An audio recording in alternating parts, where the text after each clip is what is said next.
శ్రీమాత్రే నమః. ఈరోజు కార్తీక పురాణంలో పురాణ పఠనము అలాగే దీపదాన మహత్యము ఉంటాయి. ముందుగా స్కాంద పురాణంలోని కార్తీక మహత్యాన్ని చెప్పుకొని పద్మపురాణంలోనిది చెప్పుకుందాం. చెప్పుకునే ముందు పరమేశ్వరుడి యొక్క పాదపద్మములకు, శ్రీకృష్ణ పరమాత్మ యొక్క పాదపద్మములకు నమస్కరించుకుంటూ వీడియోలోకి వెళ్ళిపోదాము. వశిష్ఠ మహర్షి జనక మహారాజుతో ఇలా అంటున్నాడు: ఓ మహారాజా, మనము చేసిన పాపాలన్నింటినీ నశింపచేయగల శక్తి ఒక్క కార్తీక మాస వ్రతానికి మాత్రమే ఉంది. కార్తీక మాసంలో విష్ణు సన్నిధిన ఎవరైతే భగవద్గీత పారాయణము చేస్తారో వారి పాపాలన్నీ కూడా పాము కుబ్బుసములాగా తొలగిపోతాయి. అందునే 10-11 అధ్యాయాలను పారాయణ చేసేవారు వైకుంఠానికి క్షేత్రపాలకులవుతారు. ఎవరైతే కార్తీక మాసంలో తులసీ దళాలతో కానీ, తెలుపు లేదా నలుపు గన్నేరు పూలతో కానీ విష్ణు పూజను చేస్తారో వాళ్ళు వైకుంఠానికి చేరి విష్ణు సమభోగాలను అనుభవిస్తారు. ఈ కార్తీక మాసంలో హరిహరులెవరి సన్నిధినైనా సరే, ఏ పురాణాన్నైనా సరే ప్రవచించేవారు సర్వకర్మ బంధ విముక్తులవుతారు. కార్తీక మాస శుక్లపక్షంలో వనభోజనము చేసిన వారు పాప విముక్తులై విష్ణుధామాన్ని పొందుతారు. జప, హోమ, పూజ, భోజన, తర్పణ ఫలాలతో పాపి, క్షుద్ర, చండాలాది అశౌచవంతుల యొక్క సంభాషణలను వినిన పాపం తుడిచిపెట్టుకుపోతుంది. కాబట్టి మహారాజా, కార్తీక మాస శుక్లపక్షంలో అన్ని రకాల వృక్షాలతో బాటుగా ఉసిరి చెట్టు కూడా ఉన్న తోటలోనే వనభోజనమును ఏర్పాటు చేసుకోవాలి. ఉసిరి చెట్టు క్రింద సాలగ్రామము నుంచి గంధ పుష్పాక్షాదులతో పూజించి యథాశక్తి బ్రాహ్మణులను ఆహ్వానించి గౌరవించి వారితో కలిసి భోజనము చేయాలి. ఇలా కార్తీక మాసంలో వనభోజనాన్ని ఎవరైతే నిర్వహిస్తారో వాళ్ళు ఆయా కాలాలలో చేసిన సర్వ పాపాల నుంచి తెములుకొని విష్ణులోకాన్ని పొందుతారు. జనక జనపతి ఈ కార్తీక మహాత్మ్యాన్ని భక్తి శ్రద్ధలతో విన్న బ్రాహ్మణుడొకడు దుర్యోని సంకటము నుంచి రక్షింపబడ్డాడు. కథ చెబుతాను విను. పూర్వం కావేరీ తీరములో దేవశర్మ అనే సద్బ్రాహ్మణుడు ఉండేవాడు. అతనికి ఒక పరమ దుర్మార్గుడైన కుమారుడు కలిగాడు. అతని పేరు దేవదత్తుడు. అతగాడి దుష్ట ప్రవర్తనలను గుర్తించిన తండ్రి అతగాడిని పాప విముక్తిని చేయాలని సంకల్పించి, నాయనా, రోజు కార్తీక ప్రాతస్నానాన్ని ఆచరించు, సాయంకాలమున హరి సన్నిధిలో దీపారాధనము చేస్తూ ఉండు. ఈ విధంగా కార్తీక వ్రతాన్ని ఆచరించి ధన్యుడివి కా అని చెప్పాడు. కానీ దుర్మార్గుడైన ఆ బ్రాహ్మణ పుత్రుడు తానటువంటి కట్టుకథలను నమ్మవనని, కార్తీక వ్రతాన్ని ఆచరించనని తండ్రికి ఎదురు తిరిగాడు. అందుకు కినిసిన దేవశర్మ తన కుమారుడిని అడవిలోనే ఉన్న చెట్టు తొర్రలో ఎలుకవై పడి ఉండు అని శపించాడు. శాపానికి భయపడిన ఆ విప్ర కుమారుడు తండ్రి పాదాలపై పడి తనకు తరుణోపాయం చెప్పమని కోరగా, ఆ తండ్రి, నాయన, నీవు ఎప్పుడైతే కార్తీక మహాత్మ్యాన్ని సంపూర్ణముగా వింటావో అప్పుడే నీ ఎలుక రూపము పోతుందని శాప విముక్తి అనుగ్రహించాడు. పితృశాప కారణంగా అప్పటికప్పుడే మూషిక రూపాన్ని ధరించిన బ్రాహ్మణ యువకుడు గజారణ్యములో ఫలవంతమైనదే అనేక జంతువులకు ఆధారభూతమైనది అయిన ఒకానొక మహావృక్ష కోటరములో మనగసాగాడు. ఇంకా ఇలా కొంతకాలం గడిచాక ఒకానొకప్పుడు మహర్షి అయిన విశ్వామిత్రుడు శిష్య సమేతంగా కార్తీక స్నానం ఆచరించవచ్చి ఆ ఎలుక ఉన్న చెట్టు మొదలునందు విష్ణుడై తన పరివారానికి పరమ పావనమైన కార్తీక మహాత్మ్యాన్ని వినిపించసాగాడు. ఆ సమయంలో దయాహీనుడు, పాపాల పుట్ట, అడవి జీవాలను హింసించి పొట్టపోసుకునేవాడు అయిన ఒక కిరాతకుడు ఆ ప్రాంతాలకు వచ్చాడు. పుణ్యపురుషుల దర్శనము వల్ల ఉపకారమే గాని అపకారము ఏనాడు జరగదు. అదేవిధంగా విశ్వామిత్రాది తపోబృంద దర్శన మాత్రం చేత రవంత పశ్చాత్తాపడుతూ జ్ఞాని అయిన ఆ కిరాతకుడు వారిని సమీపించి, అయ్యా, మీరు చెప్పుకుంటున్న కథలేమిటి? అవి వింటుంటే నాకు ఈ కిరాతక జీవితం పట్ల చిరాకు పుడుతోంది. దయచేసి ఈ రహస్యమేమిటో చెప్పండి అనగానే అతనిలో వివేకం విచ్చుకుంటున్న వైనమును గమనించిన విశ్వామిత్రుడు, నాయనా, మేము కార్తీక వ్రతాన్ని ఆచరిస్తున్నాము. ఈ కార్తీక మాసంలో ఎవరైనా సరే తెలిసి గాని తెలియక గాని స్నాన దాన జప తప పురాణ శ్రవణాదును చేసినట్లయితే వారు వారి సర్వ పాపాల నుండి విముక్తులవుతారు. ఈ వ్రతాన్ని భక్తితో ఆచరించే వాళ్ళు జీవన్ముక్తులవుతారు అని తెలియజేశాడు. ఈ విధముగా కిరాతకునికి చెబుతూ ఉన్న కార్తీక మహాత్మ్యాన్ని వినడమే తడవుగా తొర్రలో ఉన్న ఎలుక తన శాపగ్రస్త రూపాన్ని వదిలివేసి పూర్వ యువ బ్రాహ్మణ రూపాన్ని పొంది విశ్వామిత్రాదులకు ప్రణమిల్లి తన పూర్వ పుగాదను వినిపించి ఆ ఋషుల నుండి సెలవు తీసుకొని తన ఆశ్రమానికి తరలిపోయాడు. అనంతరము ఆ కిరాతకుడు కూడా విశ్వామిత్రాదుల వలన కార్తీక మహాత్మ్యాన్ని కంటా తెలుసుకొనడం వలన ఆ జన్మకి కిరాతకుడయ్యి కూడా దేహాంతరాన ఉత్తమ గతులను పొందాడు. కాబట్టి ఓ జనకుడా, ఉత్తమ గతులను కోరేవారు ప్రయత్నపూర్వకముగా నైనా సరే కార్తీక వ్రతం ఆచరించాలి, లేదా కనీసము కార్తీక మహాత్మ్యాన్నైనా భక్తి శ్రద్ధలతో వినాలి. వశిష్ఠ మహర్షి ఇంకా ఇలా చెబుతున్నాడు.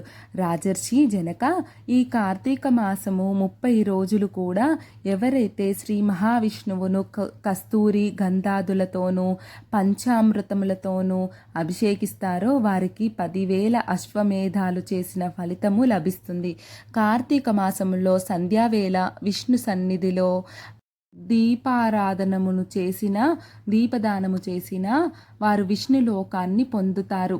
ప్రత్తిని శుభ్రపరిచి దానితో పత్తిని చేసి బియ్యపిండి లేదా గోధుమ పిండితో ప్రమిదను చేసి ఆవునేతిని పోసి ఆ ప్రత్తి ఒత్తిని తడిపి వెలిగించి ఒకానొక సద్బ్రాహ్మణుని ఆహ్వానించి చివరి రోజున వెండి ప్రమిదను బమిడి పత్తిని చేయించి వాటిని బియ్యపు పిండి మధ్యన ఉంచి పూజా నివేదనాదులను పూర్తి చేసి బ్రాహ్మణులకు భోజనము పెట్టి అనంతరము తాము స్వయంగా దీపదాన మంత్రము చెప్తూ జ్ఞానమును సంపదలను శుభములను కలిగించే దైవ దీపదానాన్ని చేస్తున్నాను.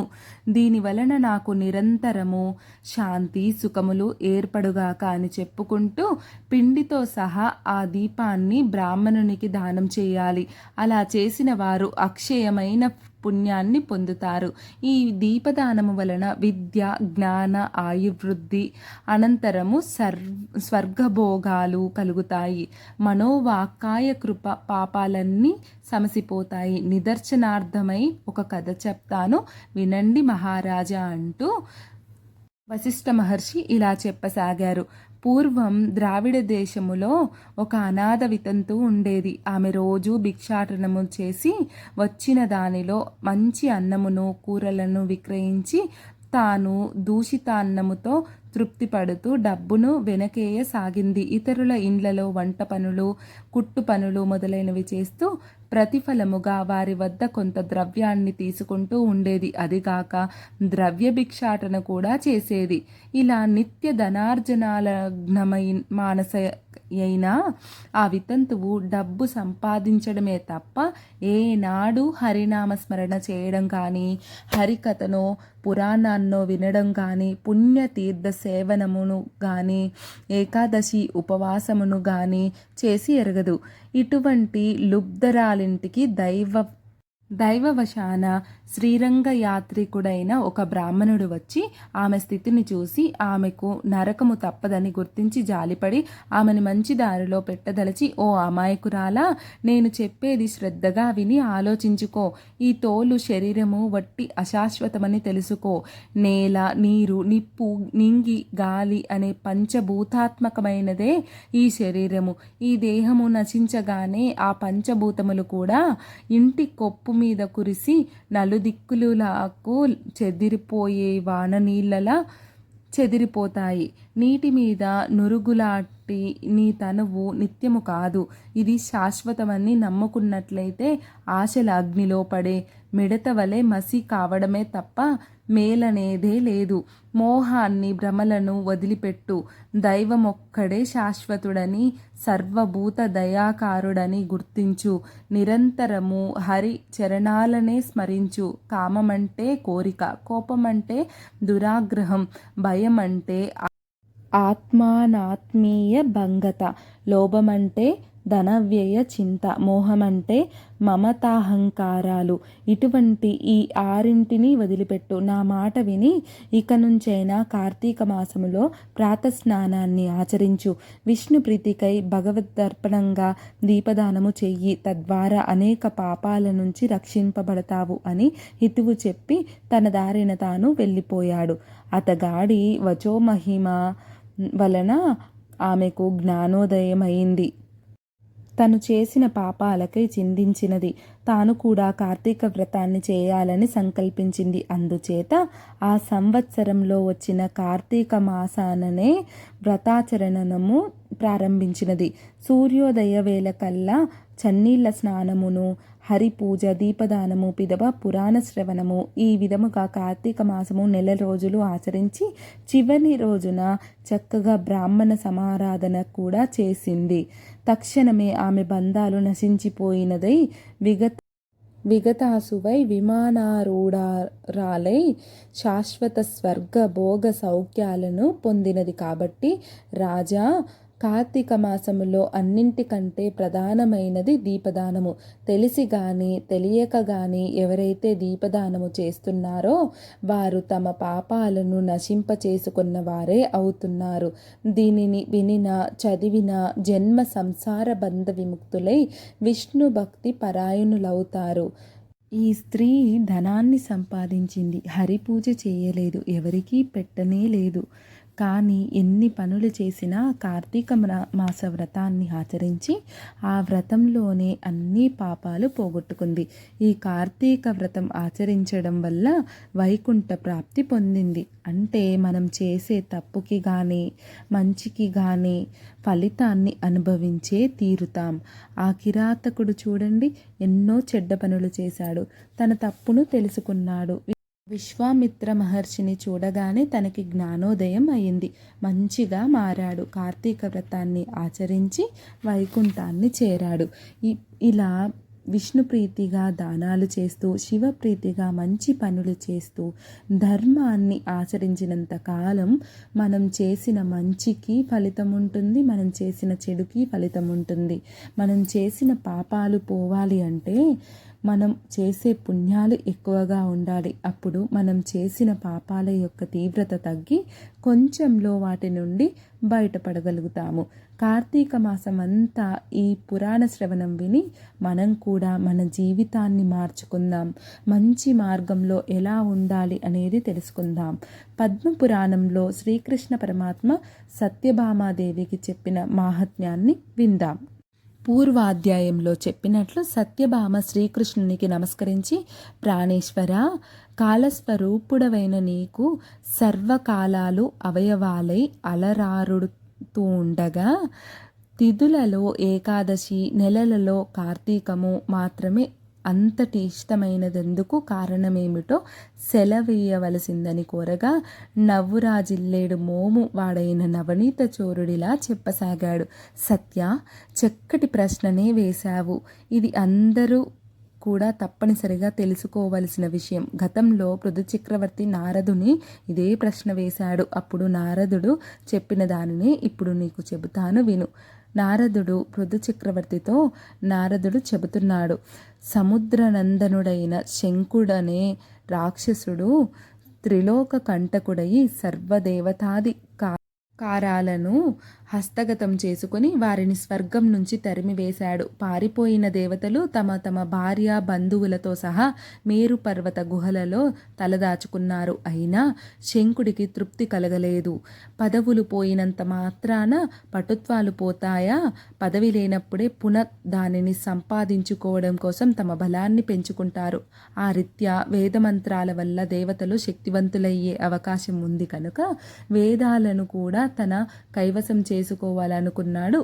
విష్ణువు యోగనిద్రగతుడైన ఒకనొకవేళ బ్రహ్మ నుండి వేదాలను ఆకర్షించాడు. కానీ యజ్ఞ మంత్ర బీజాలతో కూడిన వేదాలు శంకుని చేతి నుండి తప్పించుకొని ఉదకాలలో తలదాచుకున్నాయి. అది గుర్తించిన శంకుడు సాగరంలో ప్రవేశించి వెదికాడు. కానీ వాటిని పసిగట్టలేకపోయాడు. అంతలోనే బ్రహ్మ పూజా ద్రవ్యాల్ని సమకూర్చుకొని మేరు గుహాలయ వాసులైన దేవతలందరినీ వెంటబెట్టుకొని వైకుంఠం చేరాడు. సమస్త దేవతానీకము కలిసి వివిధ నృత్య వాద్య గీత నామస్మరణాదులతోనూ ధూపదీప సుగంధ ద్రవ్యాదులతోనూ కోలాహలం చేస్తూ యోగ నిద్రాగతుడైన శ్రీహరిని మేల్కొలిపే ప్రయత్నాలు చేశారు. ఎట్టకేలకు నిద్ర లేచిన ఆ శ్రీహరిని షోడశోపచారాల పూజించి శరణు కోరారు దేవతలు. శరణాగతులైన సురతతులను చూసి రమాపతి ఇలా అన్నాడు: మీరు చేసిన సర్వోపచారాలకు సంతోషించిన వాడై మీ పట్ల వరదుడి నవ్వుతున్నాను. ఈ కార్తీక శుద్ధ ఏకాదశి రోజు తెల్లవారుజామున నేను మేలుకొనే వరకు మీరు ఏ విధంగానైతే సేవించారో అదేవిధంగా ధూపదీప సుగంధ ద్రవ్యాదులు నృత్య గీత వాద్య నామస్మరణాదులతోనూ షోడశోపచారాలతోనూ కార్తీక శుద్ధ ఏకాదశి ప్రాతర్వేళ నన్ను సేవించే మానవులు నాకు ప్రియులై నా సాన్నిధ్యాన్ని పొందెదరుగాక. వాళ్ళ చేత నాకీయబడిన అర్ఘ్యపాద్యాదులన్నీ కూడా ఆయా భక్తుల సుఖ సౌఖ్యాలకే కారణమగునుగాక. ఇప్పుడు మంత్ర బీజ సమాయుక్తాలైన వేదాలు ఉదకగతాలైనట్లే ప్రతి కార్తీక మాసంలోనూ కూడా వేదాలు జలాశ్రయాలై వర్ధిల్లునుగాక. నేనిప్పుడే మీనావతారుడనై సముద్ర ప్రవేశం చేసి శంకుని సంహరించి వేదాల్ని కాపాడెదను. ఇక నుంచి కార్తీక మాస ప్రాతర్వేళ మానవులచే చేయబడే నదీ స్నానం అవభృత స్నాన తుల్యమగునుగాక. మరియు ఓ మహేంద్ర, కార్తీక వ్రతమును ఆచరించిన వారందరూ నేను వైకుంఠమును నీవు స్వర్గమును పాలించుటూ మనకు సహజమైనట్లుగా పుణ్యలోకములను పొందదగి ఉన్నారు. ఓ వరుణదేవ, కార్తీక వ్రతనిష్ఠుల కార్యాలకు విఘ్నాలు కలగకుండా రక్షణ చేసి పుత్ర పౌత్ర ధన కనక వస్తు వాహనాది సమస్త సంపదలు అందించు. ఓ కుబేరా, ఏ కార్తీక వ్రతాచరణం వల్ల మానవులు నా యొక్క సారూప్యాన్ని పొంది జీవన్ముక్తులవుతున్నారో అటువంటి వాళ్ళందరికీ నువ్వు నా ఆజ్ఞానుసారంగా ధనధాన్య సమృద్ధిని కలిగించాలి. ముక్కోటి దేవతల్లారా, ఎవరి కార్తీక వ్రతాన్ని జన్మవ్రతంగా భావించి విద్యుక్త విధానంగా ఆదరిస్తారో వాళ్ళు మీ అందరి చేత కూడా పూజించతగిన వారుగా తెలుసుకోండి. మేళతాళాలతో మంగళ వాద్యాలతో మీరు నన్ను మేలుకొలిపిన ఈ ఏకాదశి నాడు అత్యంత ప్రీతికరమైనది.